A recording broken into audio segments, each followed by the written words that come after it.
ආයිබෝවන් ආදරණීය දරුවනේ මම අද ඔයාලට මේ වීඩියෝ එකෙන් කියලා දෙන්න හදන්නේ ඉංග්‍රීසි විෂයේ භාවිතා වන pronouns කියන කොටස ගැන.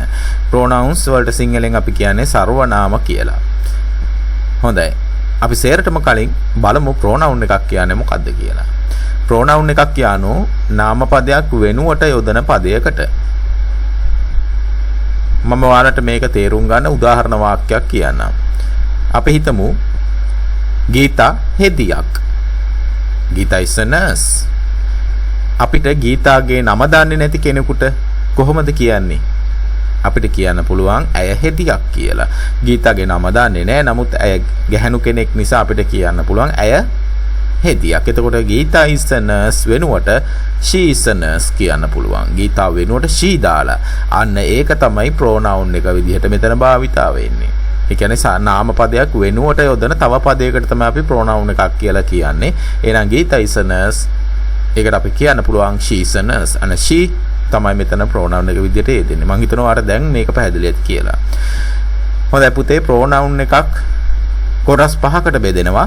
ඔයාලට මම මේ කොටස් පහෙන් කොටස් තුනක් සඳහා වීඩියෝස් අපයන්නම්. ඒ පාඩම් ඒ ටික තේරුණොත් ඊට පස්සේ ඉතුරු කොටස් වලට වීඩියෝ එකක් ලබා දෙන්න. හොඳයි අපි බලමු මුලින් pronoun එකක කොටස් පහ මොනවද කියලා.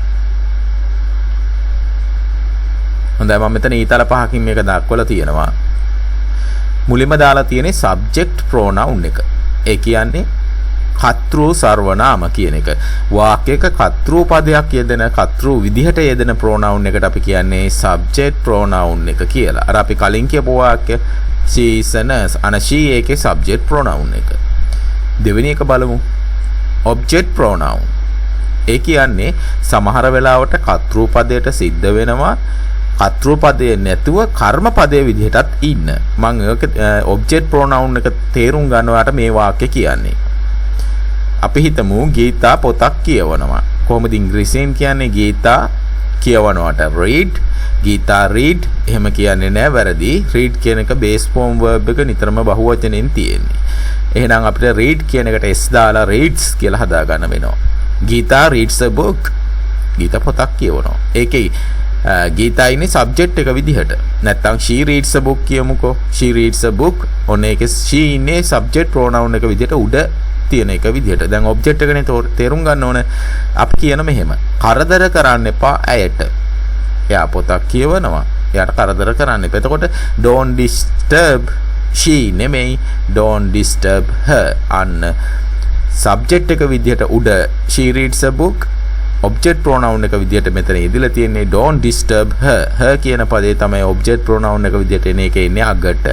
එතකොට දැන් ඔයාලට පැහැදිලි ඇති මොකද්ද subject pronoun එක මොකද්ද object pronoun එක.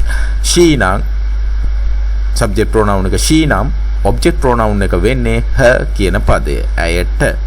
හරි. object pronoun එක යෙදෙන්නේ වාක්‍ය අගට, subject pronoun එක යෙදෙන්නේ වාක්‍ය මුලට හෝ මැදටත් එන්න පුළුවන්. හරි. තුන්වෙනි එක බලමු. possessive adjective. possessive කියන්නේ අයිතිය හංගවන කියන එක. එහෙනම් adjective එකක් කියන්නේ අපි නාම විශේෂණ පදයකට. possessive adjective කියන්නේ අයිතිය හංගවන නාම විශේෂණ පදයකට. උදාහරණයක් බැලුවොත් අයිතියක් නේ කියන්න ඕන. එතකොට ගීතට පොතක් තියෙනවා. Geetha has a book. මේ පොත ඇයගේ. this is her book. මේ ඇයගේ පොත. අන ඇයගේ කියනත් her තමයි යෙදෙන්නේ. එතකොට this is her book. මේක ඇයගේ පොත her book. අන්න possessive adjective එක her විදිහට යෙදෙන. එතකොට object pronoun එකත් her එනවා. possessive adjective විදිහටත් her එනවා. ඒ දෙක එකම වචනෙට යන්නේ. හරි පුතේ තුන්වෙනි එකේ මම දාපු possessive adjective එකෙන් කියන්නේ අයිතිය. මම නම් මගේ my pencil. ඔහුගේ නම් ඔහුගේ කාරක his car. අපේ ඉස්කෝලේ our school. අන්න our his my ඒවා තමයි possessive adjective එක විදිහට යන්නේ. හතරවෙනි එක possessive pronoun. ඒ කියන්නේ අයිතිය හංගවන එකම තමයි. හැබැයි pronoun එකක් විදිහට යෙදෙන්නේ. මෙන්න මේ හතරවෙනියගේ විශේෂත්වයක් තියෙනවා. possessive adjective එකෙන් වාක්‍ය අවසන් වෙනවා. ඔයාට මේවා උදාහරණත් එක්ක කියලා දෙන්නම්. දැනට මතක තියාගන්න 4 වෙනි එකෙත් අයිතියම තමයි හඟවන්නේ. 5 reflexive pronoun. මම නම් මමම කියන එක. ඔහු නම් ඔහු විසින්ම. ඇය නම් ඇය විසින්ම. අන්න සකර්මවාචී සර්වනාමය. තමන්ම කරන බවංගවන්නේ ඔය reflexive pronoun එකෙන්. මේවා ඔයාට වාක්‍යයත් එක්කම පැහැදිලි කරන්නම් ඉදිරි වීඩියෝ වලදී. හරි. හරි පුතේ ඔයා බලන මේ වීඩියෝ එකෙන් අපි අද ඉගෙන ගන්නේ subject pronoun විතරයි. කර්තෘ සර්වනාම පද විතරයි. අනිත් වීඩියෝ ඔයාට නරඹන්න පුළුවන්. හරි. subject pronoun සඳහා උදාහරණ මම දාන්නම්. බලමු පළවෙනි වාක්‍යය.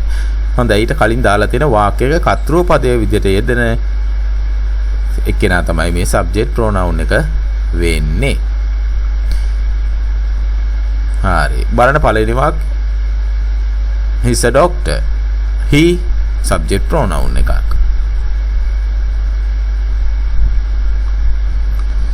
She reads a book. She subject එක විදිහට වෙන්නේ. එතන කර්තෘ පදයේ විදිහට ඉන්නේ වාක්‍ය කරන කෙනා විදිහට. එතකොට she දෙවෙනි subject pronoun එක. She reads a book.